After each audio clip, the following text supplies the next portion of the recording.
ചെമ്പനിപ്പ സീരിയലിന്റെ ഇനി വരാൻ വേണ്ടി പോകുന്ന ഒരു എപ്പിസോഡിന്റെ റിവ്യൂ വിശേഷമാണ് കേട്ടോ പറയുന്നത്. ശ്രുതിയും മീരയും കൂടി ചേർന്നിട്ട് സച്ചിയുടെ ഫോൺ എടുക്കാൻ വേണ്ടിയിട്ട് 2 അറ്റംപ്റ്റ് നടത്തി. പക്ഷെ അത് ഫെയിലിയർ ആയതുകൊണ്ട് തന്നെ മറ്റൊരു പ്ലാൻ തയ്യാറാക്കിക്കൊണ്ട് ശ്രുതി രാത്രിയിൽ മീരയെ വിളിക്കാനുണ്ട് ചെയ്യുന്നത്.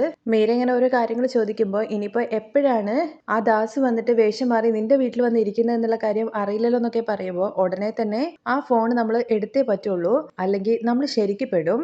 ആന്റിയുടെ കയ്യിൽ നിന്നും അവൻ പണമാണ് തട്ടിയെടുത്തിരിക്കുന്നത്.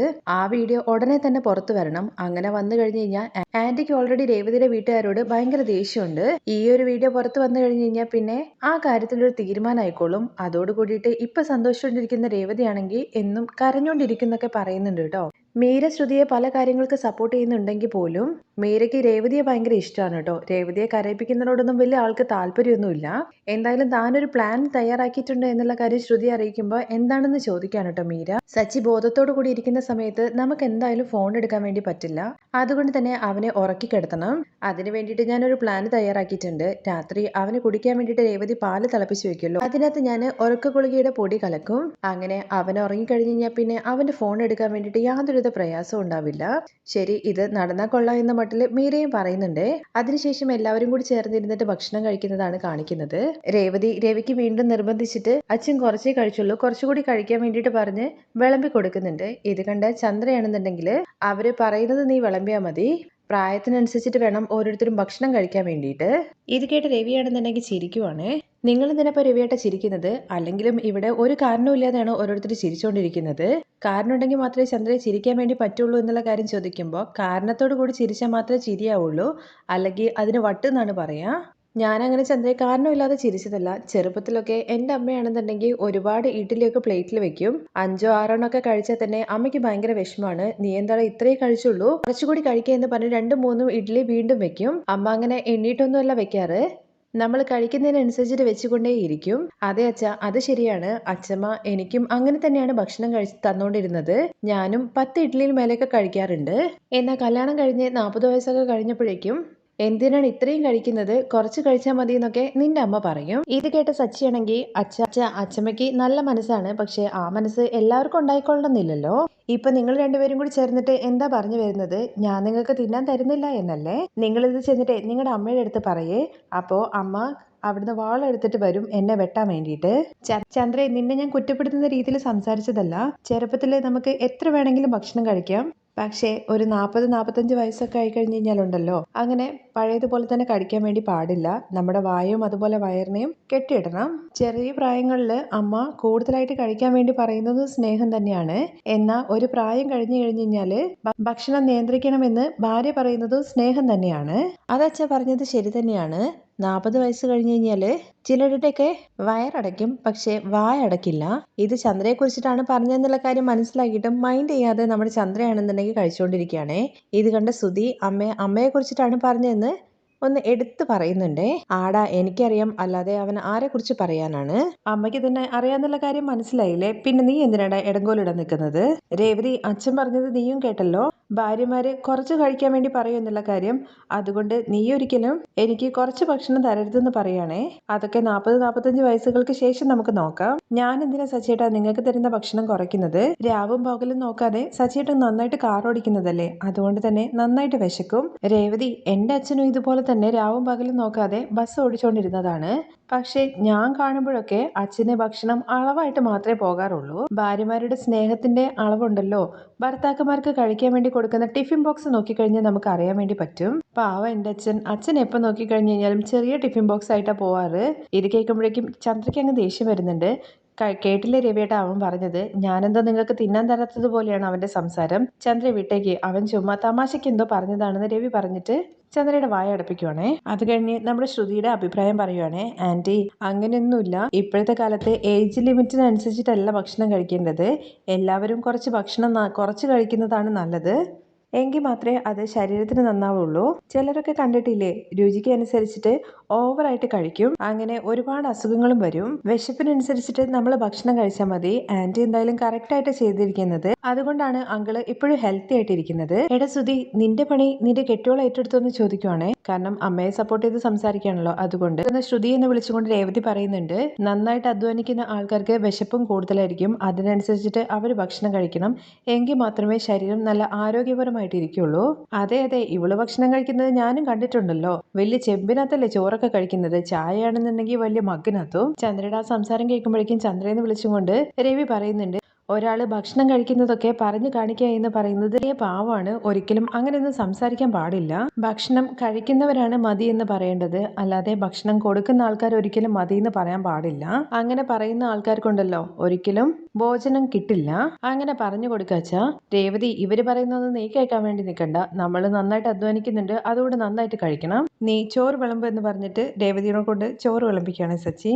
അവരൊക്കെ ഭക്ഷണം കഴിച്ചിട്ട് എഴുന്നേറ്റ് ചന്ദ്ര അങ്ങനെ പോകുന്ന സമയത്താണ് ശ്രീകാന്ത് അങ്ങോട്ട് വരുന്നത് കാണുന്നത്. ശ്രീകാന്ത് വാ വന്ന് കഴിക്കുമെന്ന് പറയുമ്പോഴാണ് പുറകില് വർഷ ഉണ്ടെന്നുള്ള കാര്യം മനസ്സിലാവുന്നത്. വർഷയ്ക്ക് പനിയായതുകൊണ്ട് തന്നെ ശ്രീകാന്ത് തന്റെ അരികിൽ നിന്നിട്ട് പരിചരിച്ചില്ല എന്ന് പറഞ്ഞിട്ട് ശ്രീകാന്തിന് എമർജൻസി ആയിട്ട് ഡ്യൂട്ടിക്ക് പോകാനുള്ളത് കൊണ്ട് പോയിട്ടുണ്ടായിരുന്നു. ആ വാശിക്ക് വർഷയാണെങ്കിൽ വീട്ടിലേക്ക് പോയിട്ടുണ്ടായിരുന്നു കേട്ടോ. വർഷ പോയതുകൊണ്ട് തന്നെ തന്റെ പെർമിഷൻ ഇല്ലാതെ പോയത്, തന്റെ അടുത്ത് പറയാതെ പോയെന്നൊക്കെ പറഞ്ഞിട്ട് ശ്രീകാന്തിന്റെ അടുത്ത് അവളടുത്ത് പോയി വിളിക്കാൻ വേണ്ടി നിൽക്കണ്ട എന്നുള്ള കാര്യമൊക്കെ ചന്ദ്രമതി ഓൾറെഡി വിളിച്ച് പറഞ്ഞിട്ടുണ്ടായിരുന്നു. എന്നാൽ ശ്രീകാന്ത് അതൊന്നും കേൾക്കാതെ വർഷയുടെ അടുത്ത് പോയി സംസാരിച്ച് അവളെ തിരികെ വീട്ടിലേക്ക് കൂട്ടിക്കൊണ്ടുവന്നു കേട്ടോ.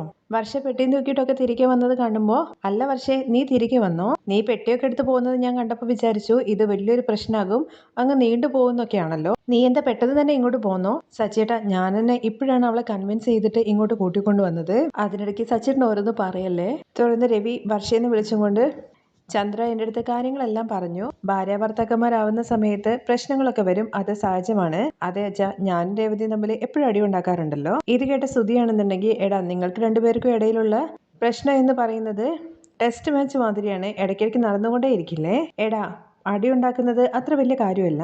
എന്നാൽ ആ പ്രശ്നത്തെ ഉടനെ തന്നെ സംസാരിച്ചിട്ട് ഒറ്റ ദിവസത്തെ മാച്ച് മാതിരി തീർത്ത് കളയണം. അല്ലേ രേവതി എന്ന് ചോദിക്കുമ്പോൾ, അതെ സച്ചേട്ട എന്ന് രേവതി പറയുന്നുണ്ട്. അത് കഴിഞ്ഞ് ചന്ദ്ര ചോദിക്കുന്നുണ്ട് കേട്ടോ, രവിയേട്ടാ, ഞാൻ അത്രയും അവളെടുത്ത് പറഞ്ഞതാണ്, എന്നാ അവള് ഒരു മര്യാദയും ഇല്ലാതെ ഇവിടുന്ന് ഇറങ്ങിപ്പോയി എന്ന് പറയുമ്പോൾ, ആന്റി, ഞാൻ എവിടെയാണ് മര്യാദ ഇല്ലാതെ പോയത്? പോകുന്ന സമയത്ത് ആന്റിയുടെ അടുത്ത് പറഞ്ഞിട്ടല്ലേ പോയത്?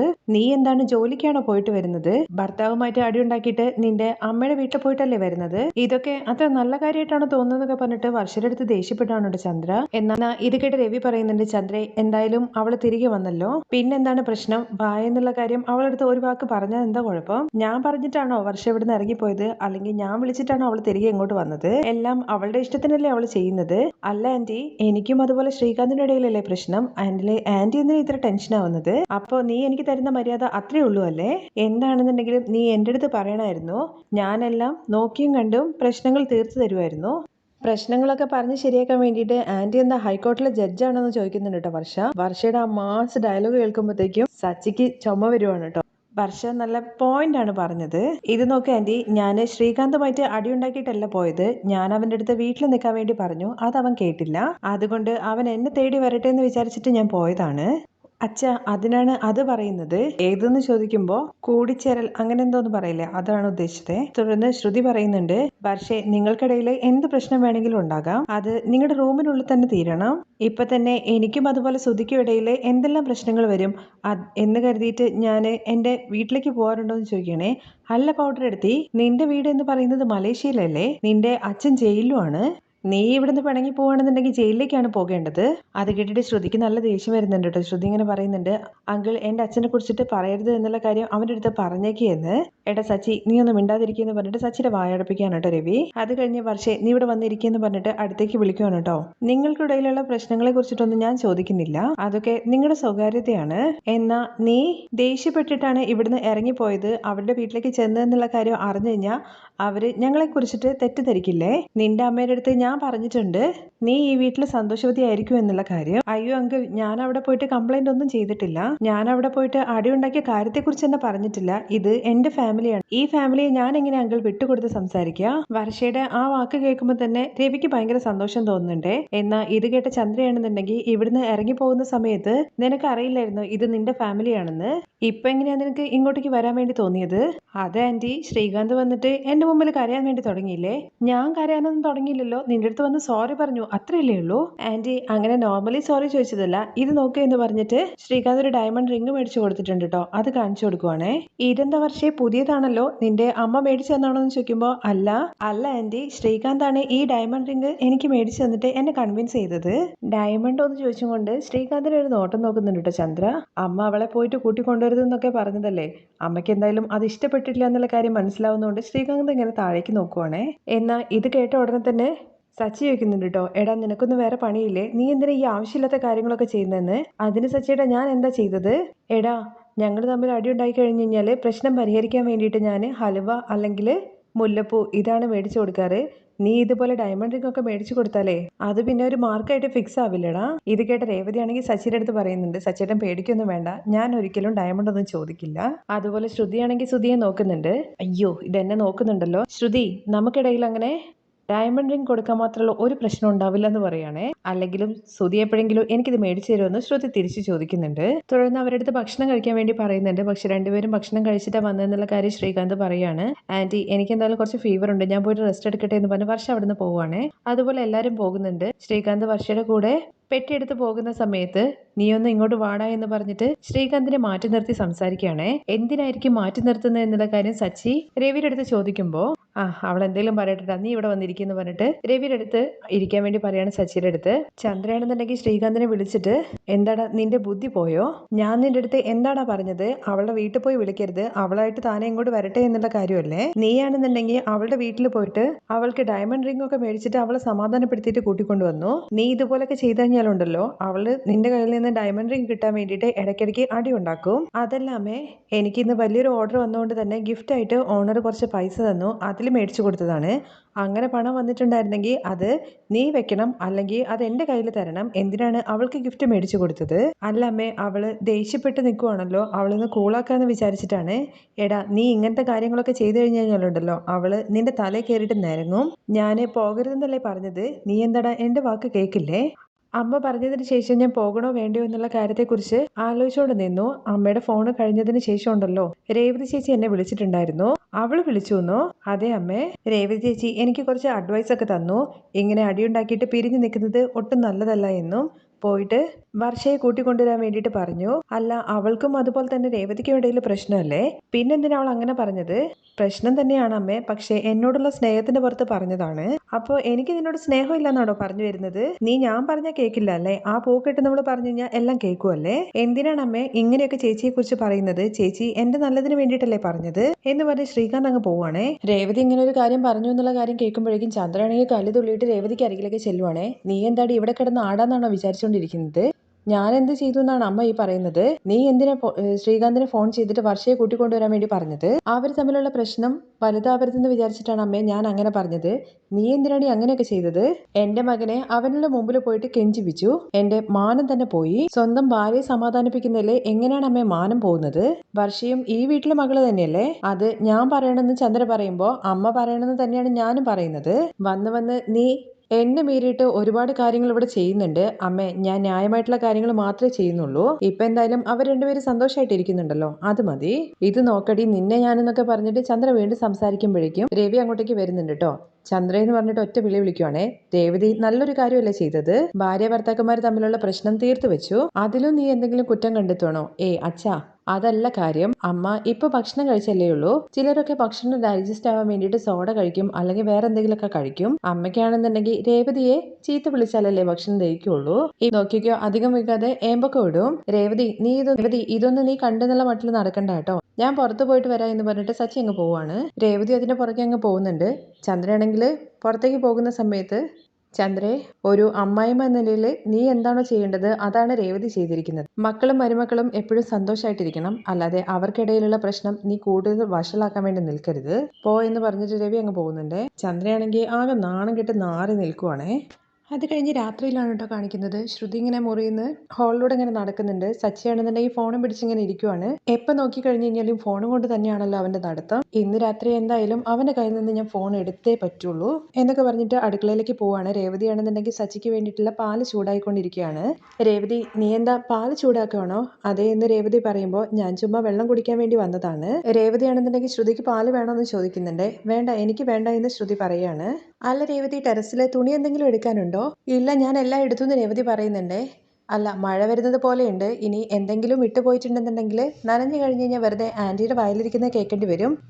ഞാൻ എന്തായാലും ഒന്ന് പോയി ചെക്ക് ചെയ്തിട്ട് വരാം. ഇൻ കേസ് എന്തെങ്കിലും ഉണ്ടെങ്കിൽ അമ്മയുടെ അടുത്ത് നിന്ന് ഞാൻ വെറുതെ മേടിച്ച് കെട്ടേണ്ടി വരും. ശ്രുതി ഒന്ന് പാല് നോക്കിക്കോണേ എന്ന് പറഞ്ഞിട്ട് രേവതി അങ്ങ് പോവാണ് കേട്ടോ. ഉടനെ തന്നെ ശ്രുതിയാണെന്നുണ്ടെങ്കിൽ പാലിനകത്ത് ശ്രുതി കൊണ്ടുവന്നിരിക്കുന്ന ആ ഉറക്കു ഗുളികേൻ്റെ പൊടിയുണ്ടല്ലോ, അത് കലക്കി വെക്കുവാണ്. പോയിട്ട് ഉടനെ തന്നെ രേവതി വരുന്നുണ്ടേ. അല്ല ശ്രുതി, നീ എന്ത് ഈ പണിയെ കാണിക്കുന്നത്? ഞാൻ എന്ത് ചെയ്തു എന്ന് നീയല്ലേ പറഞ്ഞത്? ടെറസിൽ തുണിയെല്ലാം ഉണ്ട് എന്നുള്ള കാര്യം. ഞാൻ ചുമ്മാ വെറുതെ കയറി ഇറങ്ങി.